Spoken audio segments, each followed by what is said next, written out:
कारण बीजेपी सरकार सामना करि पारु नाहंती विरोधी दल को सरकार भूल को घोड़ाइबा पई कांग्रेस रो 12 जन विधायक को सस्पेंड कर दिया गला।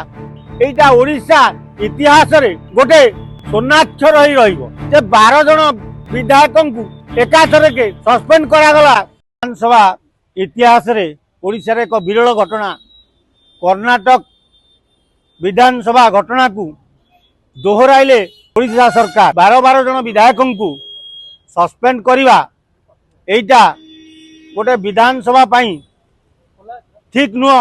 कारण बीजेपी सरकार सामना करि पारु नाहंती विरोधी दल को सेतिपाई सेमाने प्रथमे तारा बाहिनीपति की 7 दिन सस्पेंड करथिले एबे पुणी 12 जन विधायक को सस्पेंड करिसन। सरकार विधानसभा चलेबा पाई विधानसभा बसांती विरोधी रहिले सरकार विरोधी भितर आलोचना हवा कथा।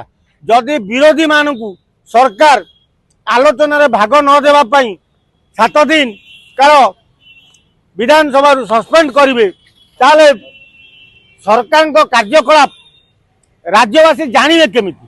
जदि विरोधी नथिबे विधानसभा ताले सरकार कौन भूल करछंती कौन ठीक करछंती लोक आलोचना को आसीबो केमिति। तेणु सरकार भूल को घोड़ाइबा पाई लुचेबा पाई कांग्रेस रो 12 जन विधायक को सस्पेंड कर दिया गला। आ द्वारा बीजेपी सरकार एकछत्रवादी भाव रे विधानसभा रे जे कोनसी बजेट को गृहीत करी नहीं जिवे कोनसी जिनस आलोचना हो पारिबो नहीं।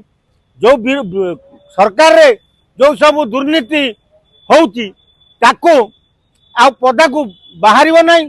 तेणु से 12 जन जो सस्पेंड दल करा जायछि आ द्वारा एटा ओडिशा इतिहास रे गोटे सोनाक्षर ही रहिबो जे 12 जन विधायक को एकाथर के सस्पेंड करा गला।